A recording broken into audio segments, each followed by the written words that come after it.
Que se passe-t-il lorsqu'un regard inattendu change tout? Alors que j'observais le va-et-vient des gens dans un café charmant à Paris, une sensation de routine m'envahissait. J'étais Amélie, une femme qui avait construit une vie stable, mais qui se sentait prisonnière de sa propre existence. L'élégance des rues parisiennes, avec leurs cafés et bistrots, promettait toujours quelque chose de plus, mais je me voyais enfermée dans un cycle monotone. Mon emploi au musée local m'apportait sécurité, mais l'essence de la vie semblait glisser entre mes doigts.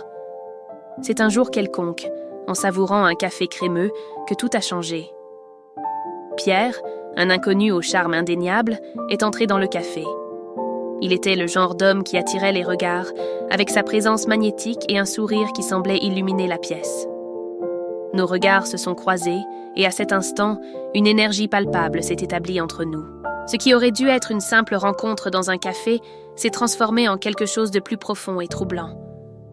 Pierre s'est assis à une table proche, et je ne pouvais détourner le regard. La façon dont il caressait la tasse, comment sa mâchoire se contractait en savourant le café, tout semblait hypnotisant. La tension croissante me rendait anxieuse. Je ne savais pas si je devais me lever et me présenter ou garder mes distances, respectant la ligne ténue entre le désir et la raison. Le café était rempli de conversations et de rires, mais pour moi, le monde extérieur avait disparu. Les minutes s'étiraient et j'ai vite réalisé que j'étais complètement absorbée par lui. Le rythme de mon cœur s'accélérait chaque fois que nos regards se croisaient. Je ne comprenais pas ce qui se passait. Je n'avais jamais ressenti une attraction aussi intense pour un inconnu. Qu'est-ce que Pierre avait qui me laissait si intriguée? Lui, un simple étranger, devenait la raison de mon agitation. Dans les jours qui ont suivi, je n'ai pas réussi à sortir Pierre de mon esprit. Je continuais à fréquenter le café, espérant qu'il réapparaisse. Le désir de le connaître était écrasant. La routine qui me réconfortait autrefois devenait maintenant insupportable. Je voulais plus que le quotidien prévisible. Je voulais explorer cette nouvelle connexion qui me faisait me sentir vivante à nouveau. Enfin, le vendredi suivant, il est apparu. Cette fois, il s'est assis à la table à côté de la mienne, et j'ai pu entendre sa voix douce. Mon cœur s'emballait. Il discutait avec un ami, mais je ne pouvais prêter attention à rien d'autre. Ses mots flottaient jusqu'à moi, chargés d'une musicalité qui m'enchantait. Lorsqu'il a regardé dans ma direction, un sourire espiègle s'est formé sur ses lèvres. J'ai pris le risque de sourire en retour. L'instant fut bref, mais la connexion fut électrisante. Un sentiment de soulagement et d'attente m'a envahi. L'idée qu'il puisse me remarquer, que quelque chose puisse se passer entre nous, faisait battre mon cœur à tout rompre. Je savais que je m'exposais à un désir qui pouvait entraîner des conséquences imprévues. La semaine suivante, j'ai décidé d'être audacieuse. En entrant dans le café, j'ai pris mon courage à 2 mains et je suis allée vers lui. C'était un acte de bravoure, quelque chose que je ne faisais pas habituellement. Il était seul, avec un livre ouvert devant lui, et son expression de surprise fut rapidement remplacée par un sourire chaleureux. La chimie entre nous était palpable. Dès que j'ai commencé à parler, j'ai réalisé que Pierre était intelligent et plein d'esprit. Chaque mot échangé ressemblait à une danse, et la tension augmentait à chaque rire partagé. Les conversations sont devenues fréquentes. Nous avons exploré ensemble les rues de Montmartre, où les lumières se mêlaient au charme bohème du lieu. Il parlait de sa passion pour l'art et de l'importance des petits moments de la vie. Je me voyais enchantée à chaque instant en sa compagnie. Il me faisait sentir comme si j'étais la seule personne au monde, et c'était enivrant. À chaque rencontre, la tension s'intensifiait. Ses mains frôlaient parfois les miennes, et la chaleur qui émanait de son toucher me laissait sans voix. Les après-midi au café se transformaient en longues promenades le long de la Seine. Le désir et l'indécision devenaient une constante dans ma vie. J'aimais la sensation d'être vivante, mais la culpabilité de me laisser emporter par un inconnu me tourmentait. Une nuit magique, sous les lumières scintillantes de la tour Eiffel, Pierre s'est tourné vers moi. Ses yeux brillaient d'intensité. Il s'est penché plus près, et j'ai senti son souffle chaud sur mon visage. Le moment était chargé d'attente. Le monde autour de nous a disparu. Je savais que c'était l'instant décisif. La tension était palpable, et le doute sur ce qu'il fallait faire planait dans l'air. Le désir a pris le dessus. Nos lèvres se sont rencontrées, et le baiser fut doux, mais rempli de passion refoulée. L'intensité du moment m'a fait perdre la notion du temps. C'était comme si toutes mes préoccupations et mes insécurités s'évaporaient. La connexion que j'avais recherchée si longtemps s'est matérialisée en un seul contact. La douce saveur de ce qui pourrait être m'a laissée en extase. À partir de cette nuit, tout a changé. Nous sommes devenus inséparables, explorant la ville et nous découvrant l'un l'autre. Chaque rencontre apportait de nouvelles émotions et je me permettais de rêver. Mais, à mesure que la passion grandissait, la lutte interne augmentait aussi. Je savais que je m'engageais dans quelque chose qui pourrait être compliqué. Les doutes ont commencé à me hanter.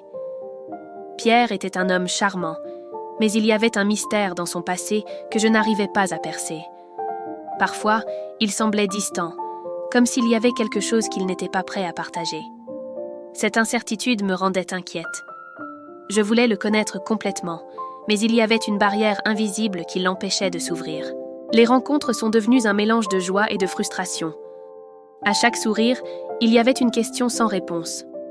Je me demandais s'il était vraiment engagé ou si tout n'était qu'un caprice. La connexion que nous avions était indéniable, mais je ne voulais pas être seulement une aventure passagère. Je voulais savoir s'il ressentait la même chose. Les nuits à Paris sont devenues un tourbillon d'émotions. La beauté de la ville illuminait nos moments, mais l'incertitude quant à l'avenir pesait sur mon cœur. Je désirais de la clarté, une conversation qui pourrait nous libérer.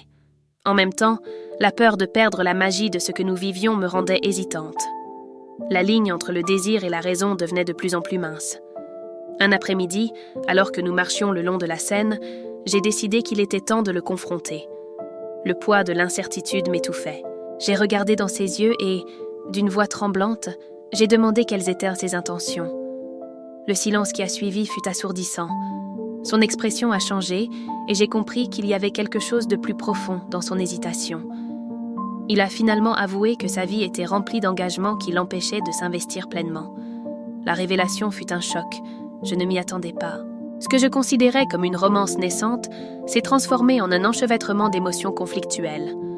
Le désir ardent que nous nourrissions devenait maintenant une source de douleur. La lutte interne entre ce que nous ressentions et les réalités extérieures nous séparait. Ce qui était autrefois une pure passion devenait maintenant un champ de mine d'insécurité. Le cœur lourd, j'ai décidé que j'avais besoin de temps pour réfléchir.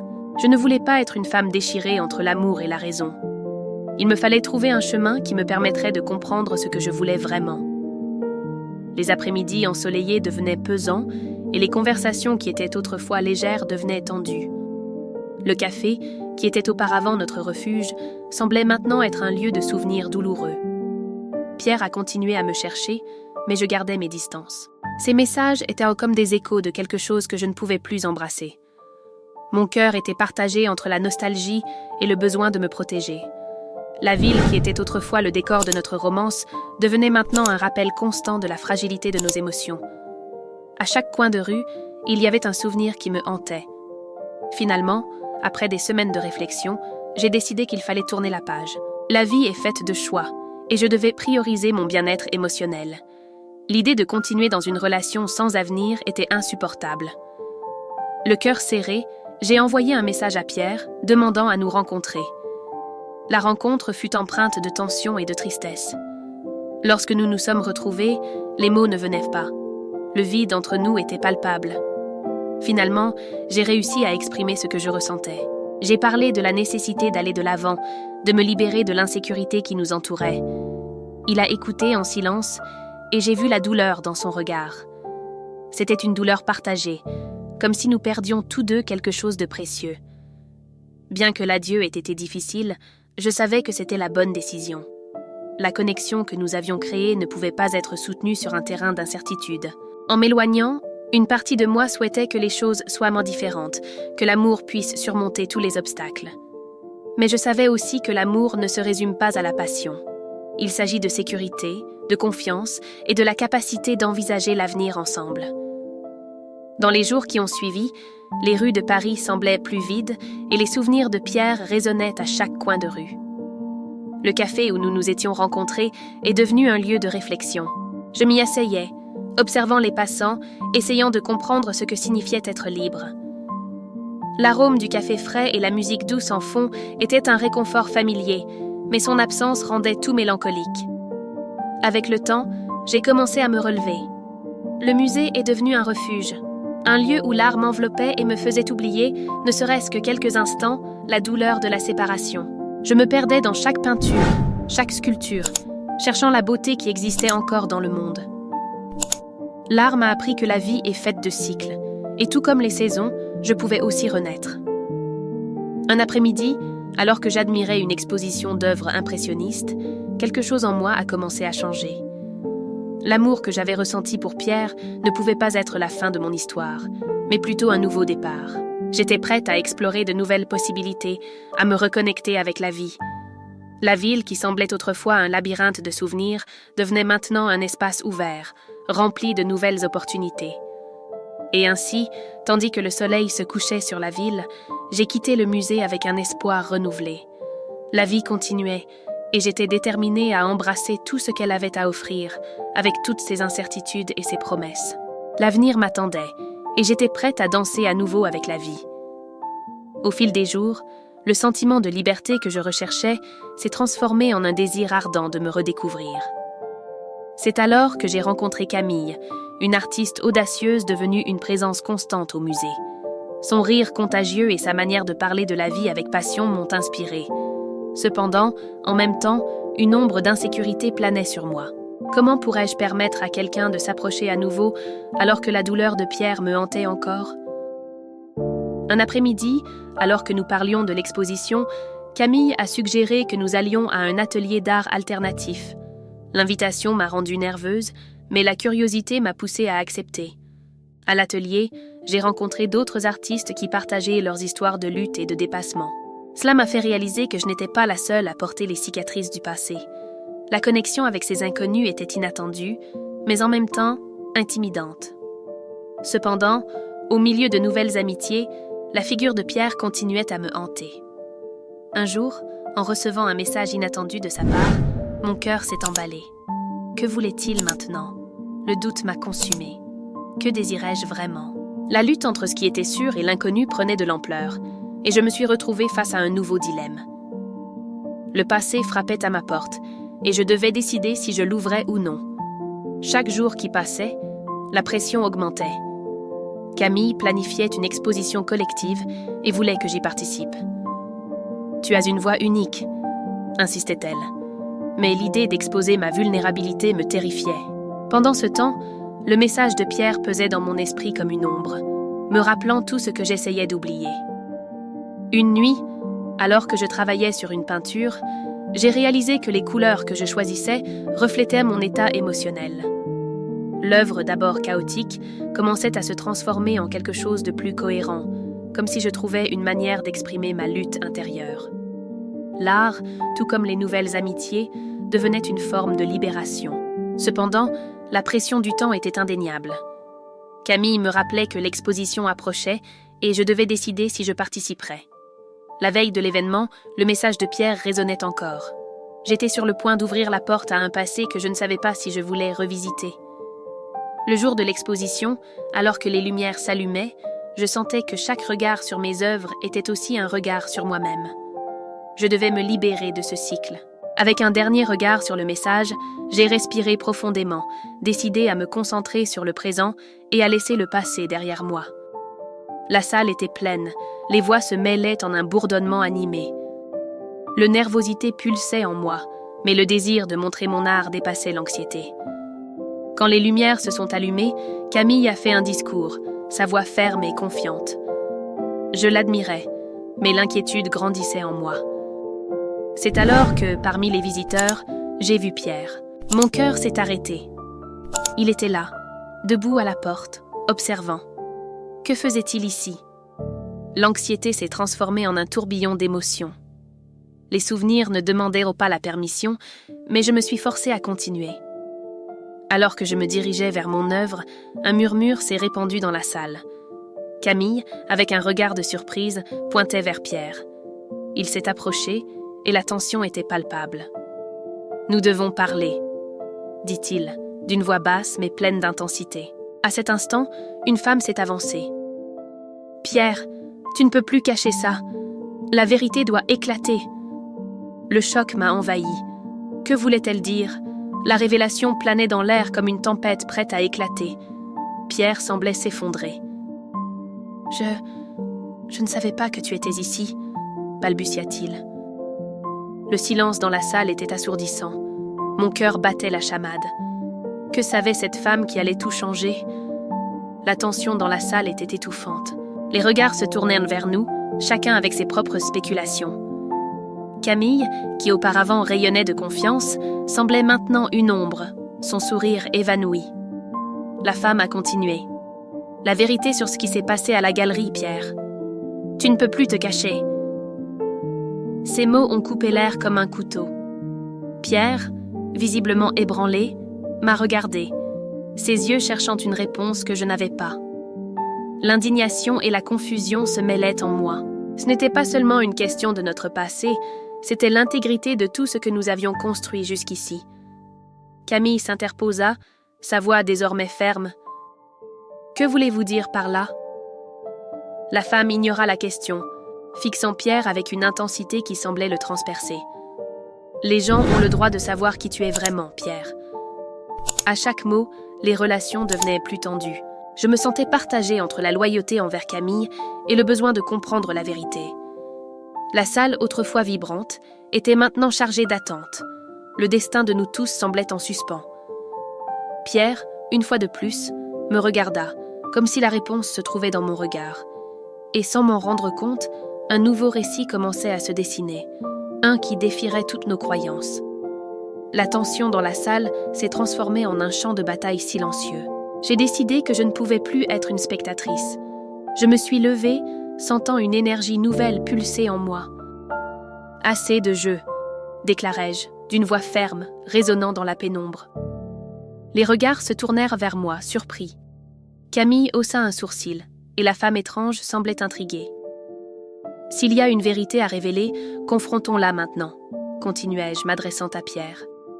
Il semblait hésitant, mais la détermination en moi grandissait. « Nous ne pouvons pas laisser la peur nous paralyser. Nous devons agir. » Je me tournai vers la femme. « Vous voulez exposer Pierre? Alors faites-le. Mais sachez que nous ne sommes plus disposés à être manipulés. » L'air changea. Une vague de pouvoir se répandit dans la salle. Camille, à mes côtés, prit une profonde inspiration et se redressa. « Ce n'est pas seulement à propos de toi, Pierre. C'est à propos de nous tous. Nous devons assumer la responsabilité de nos choix. » Ces mots étaient une invitation à grandir, non une condamnation. Pierre, touché par la force qui émanait de nous, se leva finalement. « C'est vrai, affrontons cela ensemble. » La décision illumina son visage, et pour la première fois, je sentis qu'il était prêt à évoluer. La transformation commençait, et j'étais déterminée à en faire partie. L'atmosphère dans la salle s'intensifia, comme si l'air lui-même était sur le point d'exploser. La tension pulsait, et chaque seconde semblait peser. Il n'y avait plus de place pour les hésitations. Je me suis tournée vers Pierre, concentrant toute mon énergie. Il est temps de révéler ce qui est caché. Ne laissons plus les secrets nous diviser. Il hésita, mais le regard décidé de Camille à mes côtés servait de carburant. Nous sommes ici pour affronter la vérité, pas pour nous cacher. Allons-y ensemble, Pierre. Les murmures commencèrent à croître autour de nous, mais la détermination dans ma voix s'imposa. « Ah, si tu as quelque chose à dire, c'est le moment. Il n'y a plus de place pour les demi-vérités. » L'environnement devint un champ de bataille émotionnel, et chaque mot semblait couper l'air lourd. La femme étrange, qui observait jusque-là en silence, prit enfin position. Je sais plus que je n'en ai l'air, et je n'ai pas peur d'exposer la vérité. Ces mots furent comme une étincelle dans un baril de poudre. Pierre respira profondément, et pendant un instant, le temps sembla s'arrêter. Il nous regarda, la tempête d'émotions sur son visage indiquant que la révélation était sur le point de se produire. Le moment culminant approchait, et la salle était prête pour l'impact. Je suis ton frère. La confession de Pierre résonna dans la salle comme un coup de tonnerre. L'air devint dense, et le monde autour de moi se mit à tourner. Les pièces du puzzle s'assemblaient brutalement. J'avais tant lutté contre les fantômes du passé, et maintenant, la vérité était devant moi, nue et crue. La femme étrange sourit, satisfaite. « Et tu ne sais pas ce que cela signifie vraiment, n'est-ce pas ?» La tension se transforma en un jeu d'échecs, où chaque mouvement pouvait tout changer. Le conflit central ne portait pas seulement sur les secrets, mais sur l'identité et l'appartenance. Je regardais Pierre, et la colère se mêla à la compassion. Il était ce que j'avais toujours voulu, quelqu'un qui comprenait la douleur de la perte, mais maintenant il était un rival. Pourquoi ne m'as-tu pas dit plus tôt? La question s'échappa de mes lèvres, mais il ne s'agissait pas seulement de cela. C'était la trahison d'un lien qui aurait pu être fort. La salle était électrique, et la transformation en moi devenait visible. Je n'étais plus la victime des circonstances. J'étais l'auteur de ma propre histoire. Parce que j'avais peur, murmura Pierre. Et pour la première fois, je vis la fragilité derrière sa façade. Le point culminant n'était pas seulement une révélation, mais une opportunité de reconstruire notre lien, si je le choisissais. La décision était entre mes mains. Alors que les mots de Pierre résonnaient dans mon esprit, je réalisais que la révélation n'était pas une fin, mais un nouveau départ. Le poids de la trahison était encore présent, mais il y avait aussi une possibilité de rédemption. Je le regardais, et au lieu de la colère, je trouvais un désir de guérison. Ensemble, nous pourrions affronter les fantômes qui nous hantaient et reconstruire notre histoire. Le voyage que j'avais entrepris m'avait transformé, et maintenant j'avais la chance de réécrire la fin. Affrontons cela ensemble, dis-je, ressentant une vague d'espoir. La vie est faite de choix, et c'était le plus important que j'avais jamais fait. Et maintenant je te pose la question, et si c'était toi à ma place?